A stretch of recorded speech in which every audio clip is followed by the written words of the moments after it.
Lindsay, it's been 22 years since Freaky Friday was a hit at the box office. Did you ever think you would see this day? I know it's been 22 years since Freaky Friday's been a global hit at the box office. I didn't know if I would see this day, but I'm sure happy that I did. And Julia, were you a fan of the original film? And what did you think when you heard they were making a sequel? I was absolutely a fan of the original film, and when I heard that they were making a sequel, I was so excited because I couldn't wait to see it as a fan, but I also couldn't wait to be a part of it once I found out that that was possible. Lindsay, what was it like stepping into a role you first played as a teenager? Were you able to easily slip back into the role of Anna, or did you have to take a completely new approach? Slipping back into the role of Anna felt very comfortable for me because I've also aged with Anna as the character, so it was easy for me to relate to who she is today, especially being a mom. So it came more naturally than I expected. Julia, what can you tell us about your character Harper? Were you able to immediately see yourself in the role after reading the script? My character Harper, I immediately read the script and they told me I could audition for both Lily and Harper, but I immediately fell in love with Harper because I felt that if I could play either role, that would be the best one for me. And so it worked out. Lindsay, the bond you share with Jamie on screen is obviously genuine. Have the two of you remained in close contact over the past 2 decades? Jamie and I have remained in close contact over the past 2 decades, yes. So we've always remained close. She's a very important person in my life. I love her dearly. And so working with her again felt like it was yesterday. And then this question is for both of you, but we'll start with Lindsay. What was it about the story that still resonates with audiences? I think the part of the story that resonates with audiences still is that it has a lot of heart, and the message of walk a mile in my shoes is a very important one.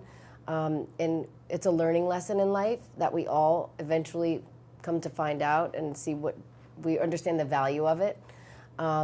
And I think the movie, the heart factor of it is like the mother-daughter relationships and the paternal figures and maternal figures that you have in life are very important. And we try to show that in this movie.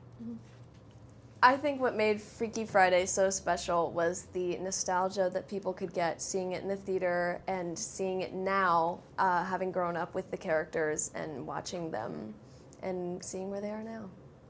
And I think that I think that the family aspect is held up so much, whether it's chosen family, paternal relationships, maternal relationships, sibling relationships. There's so much you can learn about a person when you empathize with them, and I think that definitely has stayed relevant through the years. Lindsay, both films were shot and take place in Los Angeles. Why is that so important to the story? Because the story is, both films were shot in Los Angeles and take place here. They take place here, and it's so important that we filmed here because we want to show the beauty of Los Angeles and the way of life. It had to maintain in Los Angeles for the sequel because that is part of what makes Anna and Tess who they are. Jamie, it's been 22 years since Freaky Friday was a hit at the box office. Did you ever think you would see this day? Well, I wondered if I would ever get to make another Freaky Friday because wherever I went in the world, people would talk to me about it. It's just a given. And my joke always was, well, we have to wait until Lindsay's old enough to have a 15-year-old child, and then we can make a sequel.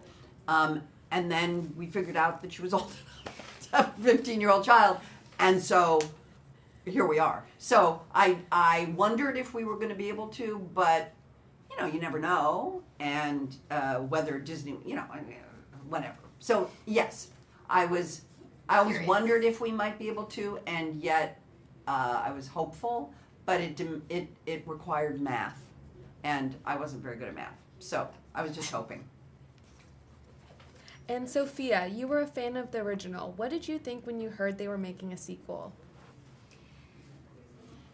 Well, when I heard that they were making a sequel, I wanted to be in on it so bad.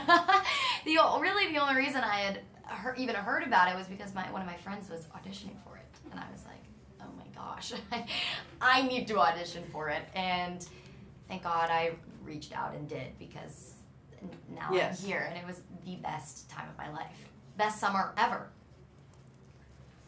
Jamie, were you able to easily slip back into the role of Tess, or did you have to take a completely new approach? I always hoped if we did a sequel that I would be able to it would be a little bit like muscle memory. You know what I mean? Like I would be able to slip back into Tess. But I didn't know prior to reading the, script and really learning about what the movie was going to be, that really who I was going to end up switching with was a 15-year-old English girl, fish out of water kind of beauty influencer kind of girl. And so that part of it was a little more complicated for me. It was a little more of a subtle shift. The original teenager that I played was pretty tropey and easy to slip into, because she was sort of this stroppy,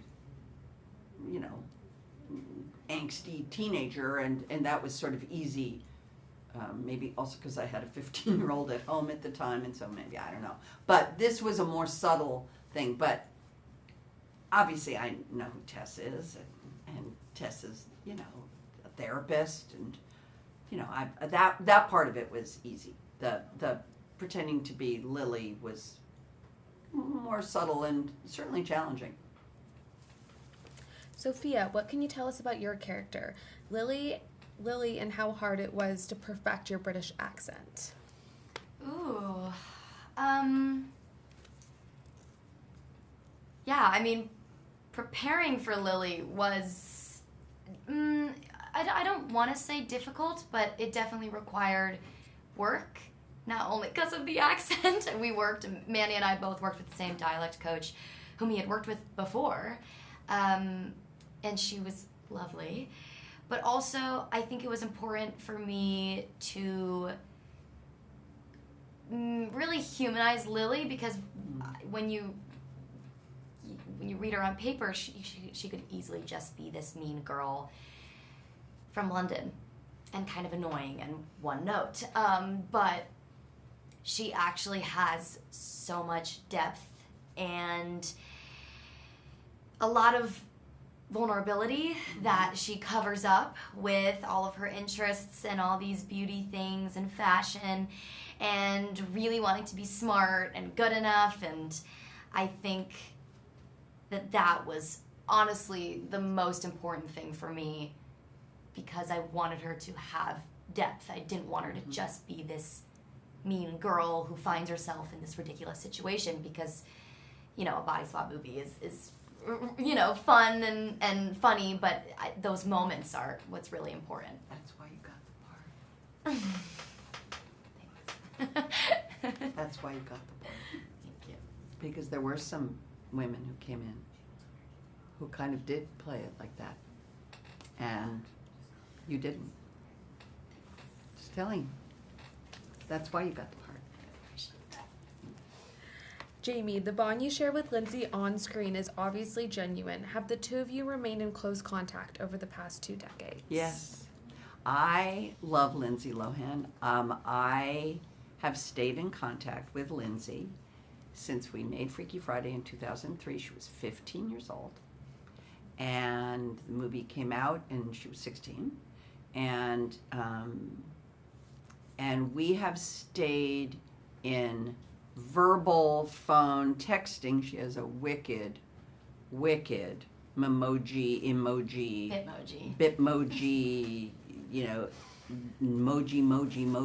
game. And we have seen each other over these 22 years many times. She will come to Los Angeles. We will see each other here. I'll go to New York. We'll see each other there. She lives in Dubai, so it's harder to see her, but she brought her baby to Los Angeles, and way before we had announced that we were making the movie, she came to Los Angeles and brought little Luai. And in fact, when she brought Luai over to my house and I met Badr, we took a picture, just the two of us, and I posted on the Instagram, and that was the picture that really got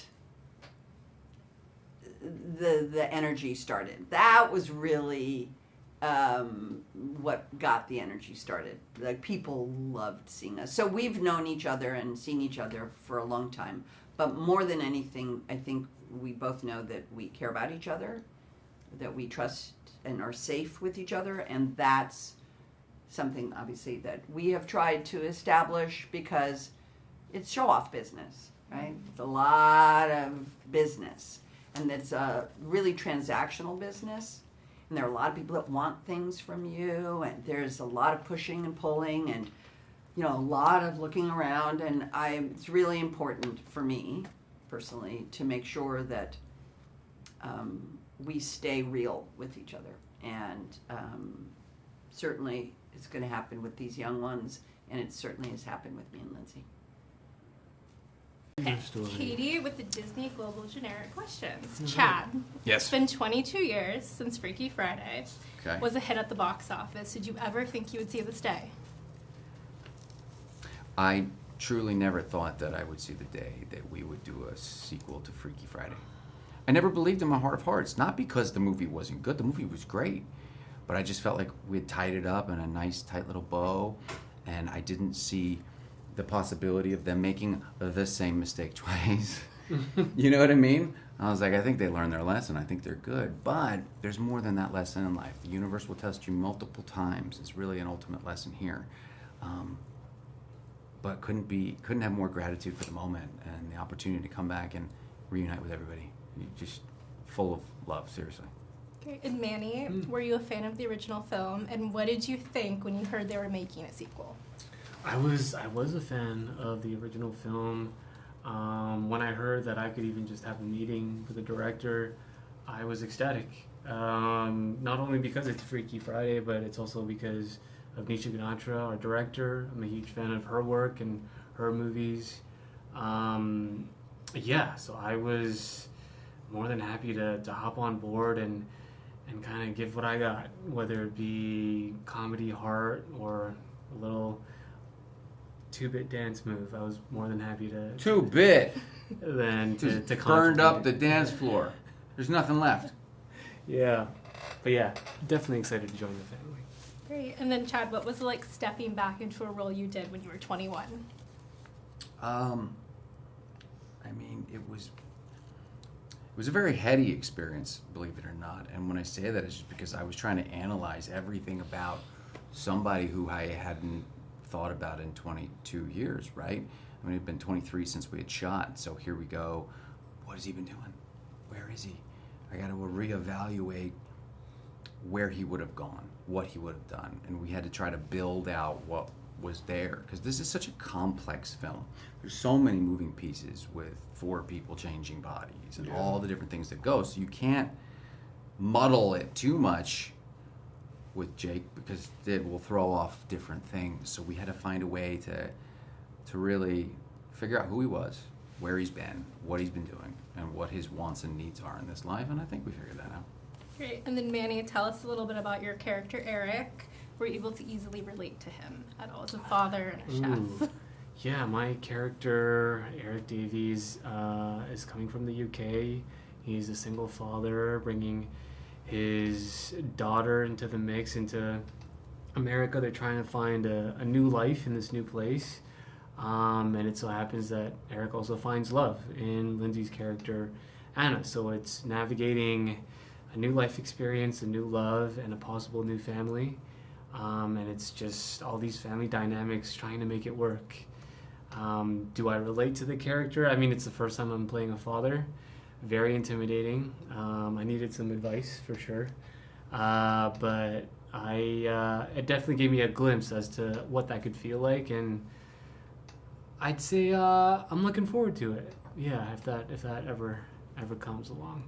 Yeah. Okay, this is for both of you to answer. So what is it about the story that still resonates with audiences? I think the thing about Freaky Friday that resonates most with audiences is that it's really grounded. Yeah, okay, it's a body swap movie. We get that, okay? But outside of that, it's a grounded story about family. And whether dysfunctional or not, we all come from one, period. Okay? And so you grow up and you experience good, bad, or mundane, whatever that may be. And there's a character in this movie for everyone. You can identify with a situation, scenario, or an individual in the movie and say, oh, that feels like me. And if you're not on any of those fronts feeling like there's a piece of you, then you're still laughing your butt off at the insanity and the hilarity that's ensuing. So it's just, it feels good. And you can have it on the background, you can have it in the house, filling your house with joy. It's just a dang good movie. Yeah, it kind of stands up for itself, regardless of whether or not it was a sequel. It's just a good, solid story.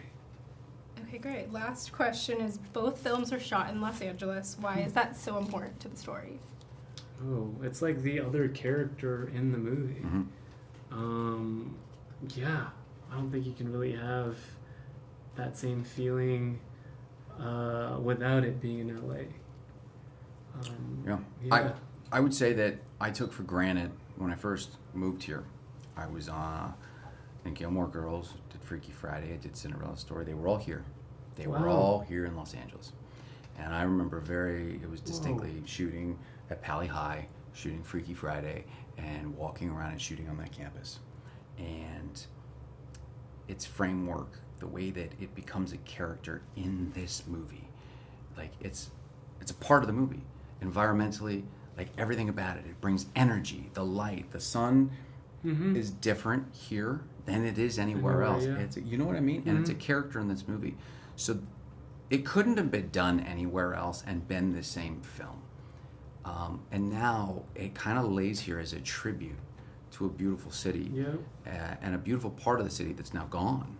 And who knows if or when it will be the same, but I can tell you that it will forever be held up through this film. You know, everything from the Coleman home to Pali High to the beautiful neighborhoods and the beaches, everything right there. Yeah. Great. That was it. It's been 22 years since Freaky Friday was a hit at the box office. Why a sequel now? A sequel now because Lindsay Lohan is in full effect with her Lohanisance, and Jamie Lee Curtis is on fire, and now is the time that we need joy, we need laughter, we need to be reminded of what it's like to love one another and to hold each other a little tighter, and I think this movie does that. Were you a big fan of the original film? I am a huge fan of all the Freaky Friday franchise. I loved all the movies from Jodie Foster's to Jamie Lee Curtis and Lindsay to the one we've done now. I love all the Freaky Friday movies so much. Talk about your leading ladies. What is it about Jamie and Lindsay that makes them so perfect for these roles? Okay, Jamie Lee Curtis is perfect for this role because she is the icon who, you know, originated, I think, this role of Tess and Dr. Coleman. And so bringing her back and watching her grow from being a very frustrated mom into a grandmother who has so much wisdom and is trying so hard to do right by everyone is just joyful to watch. And Lindsay Lohan is now a new mother. And so watching her grow from the teenage nightmare daughter to a mom who is trying so hard to do her best and do things differently than Jamie, her mom, did it, and failing and also succeeding, it is just the right time. I think they're all in such incredible places in their life, and watching them bring that personal life history and wisdom and lessons for all of us to see in this movie is just it is the right time for that. We all need lessons from Lindsay and Jamie. What is it about this story that still resonates with audiences?